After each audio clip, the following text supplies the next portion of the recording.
I arrived at my parents' house in the morning for our family trip, but only a golden retriever was there. Then, my phone rang.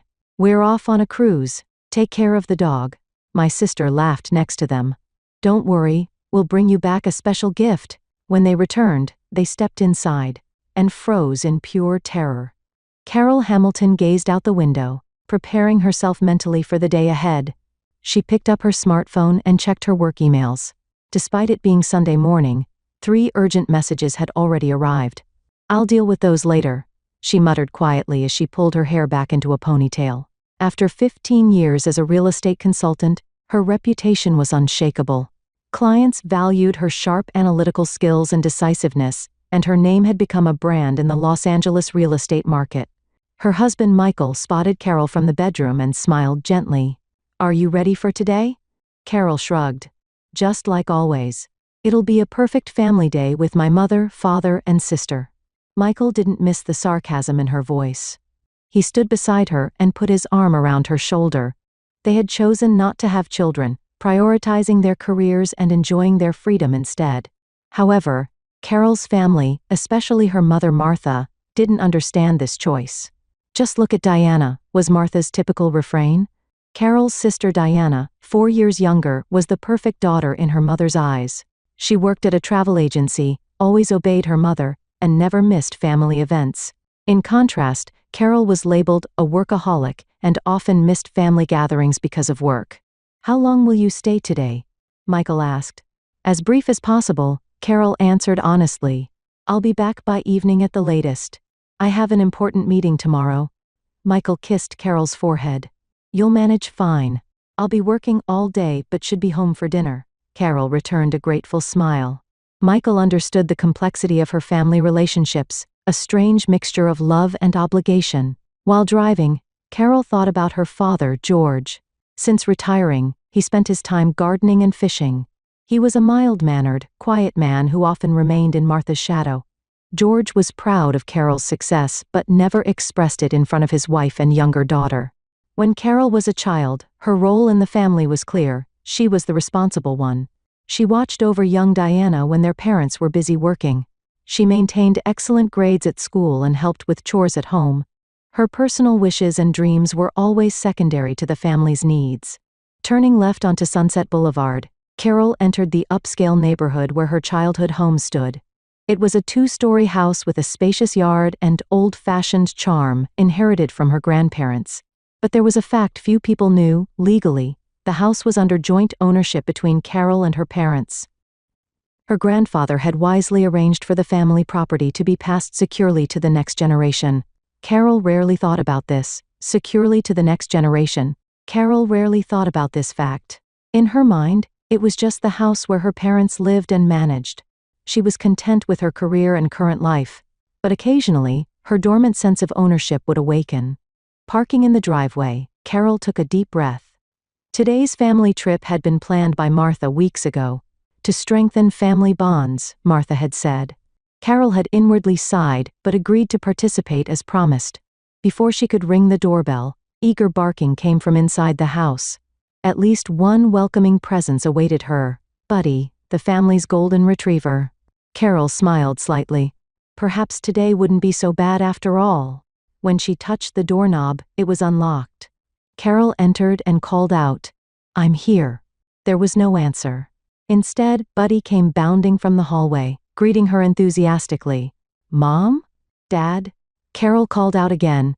Beyond Buddy wagging his tail happily at her feet, the house was oddly silent. 8:15. Carol checked her watch. She had arrived precisely at the meeting time for the family trip as promised. Martha had said on the phone, "Everyone will gather at 8 in the morning, and we'll have breakfast before departing." Diana? Carol peered into the living room. Morning sunlight was streaming in, gently illuminating the antique figurines Martha cherished. But there was no sign of anyone. Heading to the kitchen, she found the coffee maker stopped with half a pot of coffee. It was still warm, indicating someone had been there recently. Buddy followed her around, occasionally whining to get her attention. "What is it, Buddy? Do you know where everyone went?" Carol spoke to the dog as she began climbing the stairs. Her parents' bedroom door was open. The bed was neatly made, but Martha's makeup was scattered across her vanity table, an unusual sight for her typically meticulous mother.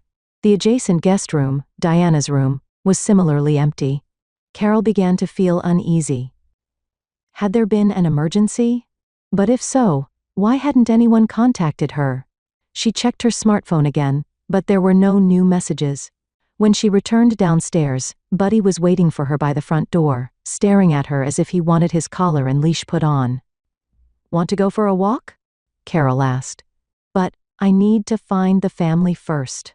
At that moment, her smartphone started ringing. Her mother's name appeared on the screen. Carol sighed with relief and answered. "Mom, where are you? I arrived at the house, but nobody's." "Carol," Martha's cheerful voice rang out. In the background, Carol could hear the sound of waves and people laughing. "Switch to video call." Confused, Carol switched to video. The screen showed her parents and Diana standing on the deck of a cruise ship. All three were wearing sunscreen and sunglasses, already in vacation mode. "Surprise!" they shouted in unison. Carol was speechless. She felt her expression rapidly changing, from confusion to understanding, and gradually to anger. "What's going on?" she asked quietly, but with evident anger in her voice. "We're setting off on a cruise," Martha said excitedly. 2 weeks in the Caribbean. Diana found a special discount. "But you know, there were only reservations for 3 people. And since you said you were busy with work," George cut in, glancing slightly at his wife. "We didn't want to bother you." Carol tried to comprehend their words. "So you decided to leave without telling me? But who called me for a family trip?" "Oh, about that," Martha said, looking slightly uncomfortable. "Actually, we wanted you to take care of Buddy. Dogs aren't allowed on cruise ships, and he would hate a pet hotel, wouldn't he?" "Take care of the dog," Diana said, laughing in the video. She seemed either unaware of Carol's anger or indifferent to it. "And don't worry, we'll bring you a special gift." Carol was at a loss for words. This was her family, making decisions based on their own convenience, always expecting Carol to accommodate their plans. It was a pattern unchanged since childhood. "When will you be back?" Carol finally managed to ask. "In 2 weeks, Martha said happily. "I've sent the details by email. Buddy's food is in the storage cabinet, and he needs walks twice a day. Oh, and Mrs. Jones next door will check in occasionally." Carol looked at Buddy, who gazed up at her, innocently wagging his tail. She took a deep breath. "All right," she said calmly. "Have a good time." "Thank you. You're always so reliable," Martha said. "Bye. Now." The ship is about to depart. After the video call ended, Carol sank onto the sofa. Buddy put his head on her lap, looking up at her with comforting eyes. "It's just you and me, Buddy," she whispered. Anger and betrayal swirled within her. Carol stood up and walked to the bookshelf in the living room. As if guided by something, she pulled out an old document file. Inside was the deed to the house. She reviewed the papers, confirming the house was indeed under joint ownership between her and her parents. Her smartphone rang again. This time, it was from Michael. "How's it going? Has the family trip started?" His voice was cheerful. Carol explained the situation. Michael's sigh was audible over the phone. "That's terrible. Are you coming home?" Carol looked out the window, then at Buddy, who sat faithfully by her side. "No," she said slowly. "I have some thinking to do." After ending the call, Carol began searching for a lawyer's phone number. Her years of experience as a real estate consultant had given her an idea. "Buddy," she smiled at the dog. "Let's start a new life together." Buddy barked happily, as if understanding her words. Carol opened her laptop and began researching the latest real estate market data. There was a determined glint in her eyes. "This will be a gift from the abandoned," she whispered. Carol took a sip of coffee and stared at her laptop screen. For the past 3 days, she had been staying at her parents' house, formulating a plan. Buddy was sleeping contentedly at her feet. Outside the window, the gentle spring sunshine illuminated the beautiful view of the Silver Lake district. "James, this is the price I'm thinking of," Carol said on the phone. The person on the other end was her longtime colleague, now one of the most highly regarded real estate attorneys in Los Angeles. "I want to set it slightly below market value. Quick sale is important." "I understand, Carol." James's voice resonated from the phone. Since it's jointly owned property, you legally have the right to proceed with the sale. Just don't forget you need to notify the other owners. Yes, of course. Carol smiled. I'll send the notification when they return from their cruise. After ending the call, Carol stroked Buddy's head. Let's find a new home. Her apartment wasn't spacious, but it was sufficient for her, Buddy, and the necessary belongings. However, in the long term, she was considering a house with a backyard. Buddy needed a place to run around. Carol stood up and began walking through the house. It contained over 30 years of memories, some happy, some bitter. Family photos adorned the walls, her graduation, Diana's birthday parties, her parents' anniversary. On the surface, they looked like the perfect family. Entering the study, Carol opened the drawer of her father's old desk where important documents were kept. She made copies of the house deed and scanned them to send to James. She had also gathered the house's appraised value, property tax records, and recent sale prices of neighboring properties. As a real estate consultant, she knew this market intimately. Over the next 3 days, she prepared to put the house on the market. She arranged for photography and created promotional materials for potential buyers. Thanks to her professional network, everything progressed surprisingly quickly. While cleaning and organizing the house, she received a message from her mother. Attached was a photo of the three of them smiling against a backdrop of blue sea. The message read, "Having a wonderful time. How's Buddy?" Carol sighed. She replied simply, "Buddy is fine." And as she stared at the photo, a firm resolve grew in her heart. On the 4th day, the first potential buyers visited, the Wilson family, a husband and wife with 2 children, aged 10 and 8. They seemed drawn to the house's spaciousness and atmosphere, especially the backyard and the living room with its fireplace. "Perfect for this family," Carol told Buddy after they left. "The 2 children will play with you." That evening, she received an offer from the Wilson family. It was slightly higher than her asking price. They liked the house and had offered favorable terms early to avoid competition. Carol accepted the offer and asked James to prepare the purchase agreement. "That was remarkably quick," she said, sitting on the sofa with Buddy. "But I think this is the right thing to do." The next day, Carol began sorting through the house's mementos. She packed her personal items, childhood photos, and keepsakes into boxes.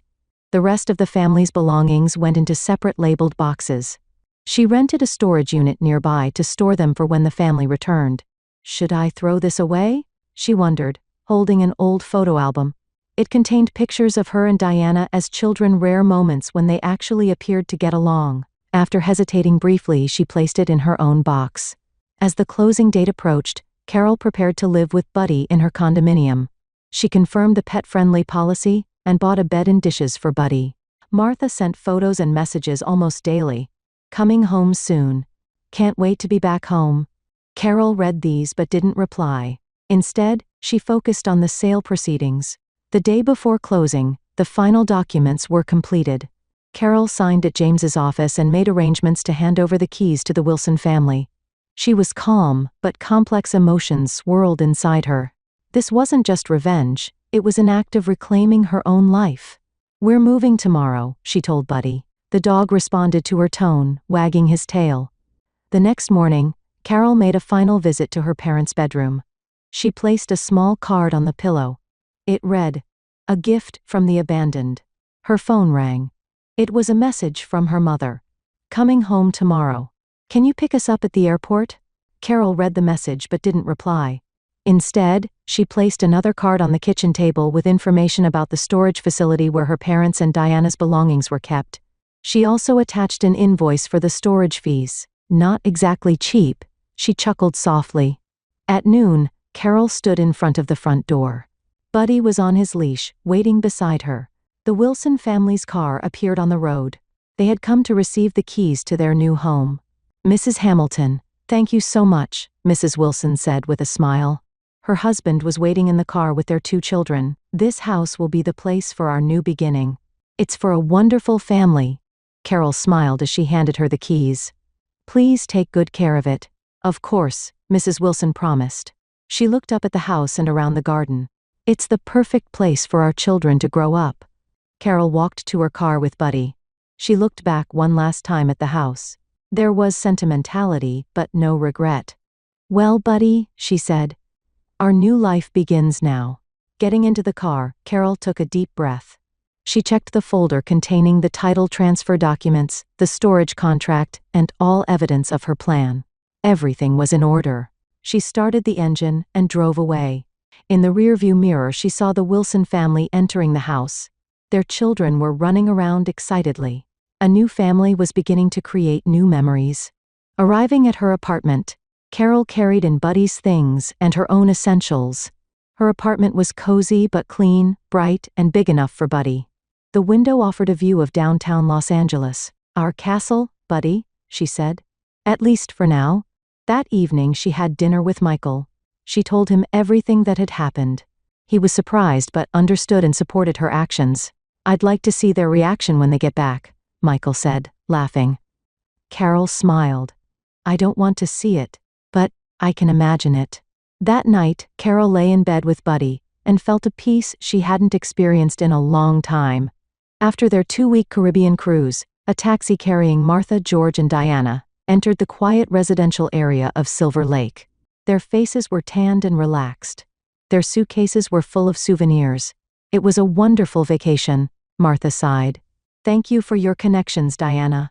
Diana smiled proudly. "That's the advantage of working at a travel agency. But I feel a bit bad about Carol." "She'll understand," Martha waved her hand. "Besides, we bought her that special souvenir." "Yes," George said, looking out the window. "But I'm a little concerned that we haven't heard back from her." "She's busy as usual," Martha shrugged. "And she's probably had her hands full taking care of Buddy." The taxi slowly pulled up in front of their house. George noticed first. "The garden looks different," he murmured. The front yard's plants, always perfectly maintained, had changed somewhat. New flowers had been planted, and some old shrubs had been removed. "I wonder if Carol did something." Martha frowned. The three of them got out of the taxi and retrieved their luggage. After paying the driver, they headed to the front door. George took out his key from his pocket and inserted it into the door. "That's strange." He noticed the key wouldn't turn. "It doesn't seem to fit." "You're just tired," Martha said. "Let me try." But Martha faced the same result. The key wouldn't turn. "Has the lock been changed?" Diana asked, puzzled. George pressed the doorbell. After a moment, the door opened. But they were greeted not by Buddy or Carol, but by a stranger, a woman. Behind her, 2 curious children peeked out. "Hello." The woman smiled. "Can I help you?" Martha was momentarily speechless. "This is our house." The woman's expression changed. "I'm sorry?" "We purchased this house last week." "That's impossible." George stepped forward. "There must be some mistake. This has been our home for over 30 years. "Just a moment," the woman said. She turned around and called, "Robert! Could you come here?" A middle-aged man appeared. His expression showed understanding when he saw the confused family. "You must be the Hamilton family," he said quietly. "We are the Wilsons. Last week, we purchased this house from Carol Hamilton." "What?" Martha's voice rose. "That's impossible. She has no right." "According to the legal documents, she did have the right," Robert Wilson said. "All procedures were conducted properly." They passed the lawyer's checks. Diana stood stunned. "Where's Buddy?" she finally managed to ask. "The golden retriever?" Mrs. Wilson answered. "Carol took him. She said he was her dog." The color drained from the 3 faces. "May we see inside the house?" George asked in a trembling voice. The Wilsons exchanged glances and agreed. "Of course. Please do." More shocks awaited as the 3 entered. Some furniture remained, but had been rearranged. New paintings hung on the walls, and all their family photos were gone. Children's toys were scattered on the floor, asserting the presence of the new family. "I can't believe this was our home," Robert Wilson said. "It's a wonderful place. The children love it." Martha walked around the living room. Her cherished porcelain collection was gone. Diana ran upstairs to check her room. Her former room had been transformed into a colorful children's room. George headed to the study. His precious fishing gear and book collection were nowhere to be found. "Where are our belongings?" he asked the Wilson couple. "Carol must have left some message," Mrs. Wilson said. "I think there was something on the kitchen table." The 3 rushed to the kitchen. There was an envelope on the table. Martha opened it to find the address of a storage facility and an invoice for the retrieval fees. And a small card read, "A gift from the abandoned." "What does this mean?" Diana asked in confusion. Martha was at a loss for words. After a long silence, George quietly said, "Because we left her behind." While they stood stunned in the kitchen, the Wilson couple waited uncomfortably in the entrance hall. "Is all this legal?" Martha finally asked. Did she have the right to sell the house? Mr. Wilson took out folded papers from his pocket. "This is a copy of the purchase agreement. Carol Hamilton signed as a joint owner. According to our lawyer, she had full rights." Martha took the paper with trembling hands and turned the pages.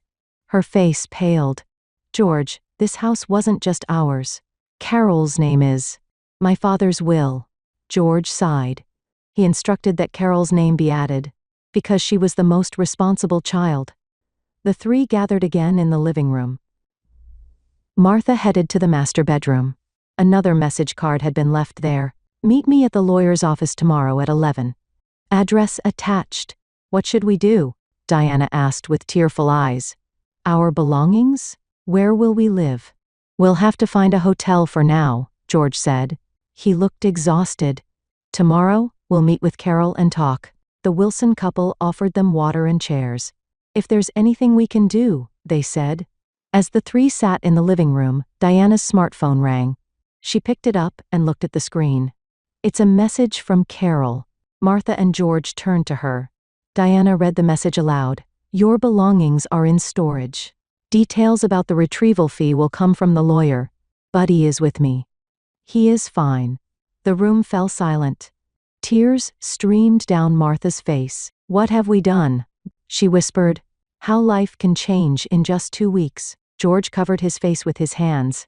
Diana stared at her smartphone, contemplating a reply to Carol. But she didn't know what to say. "Let's find a hotel," she finally said. "And tomorrow, we'll go see Carol." The three left the house with their luggage.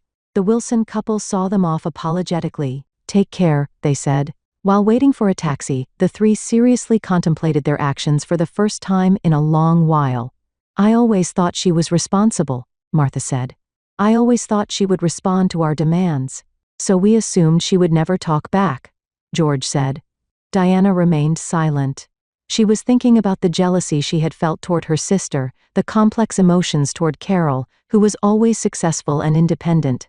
The taxi arrived, and the three loaded their luggage. Finally, they looked back at the house. The new family was watching them from the window. Their home was no longer theirs. "I raised you both in this house," Martha murmured. Diana placed her hand on her mother's shoulder. "We'll find a solution tomorrow." As the taxi drove away, the three gazed at the house through the window. And for the first time, they began to see things from Carol's perspective, always expected, always used, and finally left behind. "She taught us a lesson," George finally said. "And it's a painful one." Martha took out her smartphone from her handbag. She searched for Carol's number, trying to send a message. But she couldn't find the words. No apology could undo what they had done.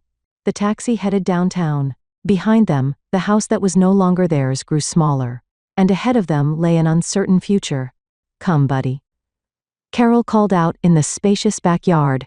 A year had passed, and the golden retriever was a little older but still energetic. He came bounding over to take a ball from Carol's hand. Carol's new home was on the west side of town, with a small but charming garden and a convenient home office for remote work. She had recently established her own real estate consulting company and had just hired her first employee. Breakfast was set on the terrace. Michael came out with coffee. Their relationship had deepened over the past year, and he now often spent weekends at Carol's house. "Are you meeting them today?" he asked quietly. Carol nodded slightly. "Lunch. At a cafe downtown." The relationship with her family remained complicated. Since that day, they had learned many things. Her parents and Diana eventually moved to a small apartment in West Hollywood. With some of the funds Carol had sent them from the house sale, they somehow managed to start a new life. Martha found a part-time job at a local flower shop. George began teaching gardening classes at a community college. Diana continued her job at the travel agency, but without the glamorous perks she once had. The first few months were filled with bitter exchanges. But gradually, dialogue began. Martha was the first to send Carol an apologetic message. "I took you for granted. That was wrong." The repair of their relationship progressed slowly. But Carol didn't completely cut them off. She set limits and boundaries. "My life is my own. I won't sacrifice it for your convenience," she made clear. Today's lunch would be the third time all four sat at the same table. "Nervous?" Michael asked. "Not as much as before," Carol answered. "I can see they're learning." She surveyed the backyard. Buddy was lying contentedly in the sun. Her smartphone rang, alerting her to a message from the Wilson family. They occasionally sent photos of the house. Today's photo showed their children playing in the backyard. "The house is wonderful. Thank you," the message read. Carol smiled. In an unexpected way, she had found peace. Her decision had become self-liberating, an opportunity to begin her true life. It was a journey of learning to follow her own choices and prioritize her own happiness. "I'm ready to go," she told Michael. He took Carol's hand. "You are truly a strong woman," Carol answered while stroking Buddy. "I just realized that my life is my own." She closed the door, gave Buddy a final greeting, and headed to the car with Michael. Building a new relationship with her family wouldn't be easy, but she would never be forced to make the same sacrifices as before. She had learned how to set her boundaries and protect them. Sometimes the most important lessons are learned in the most painful ways. And sometimes the best gifts come from those who were abandoned.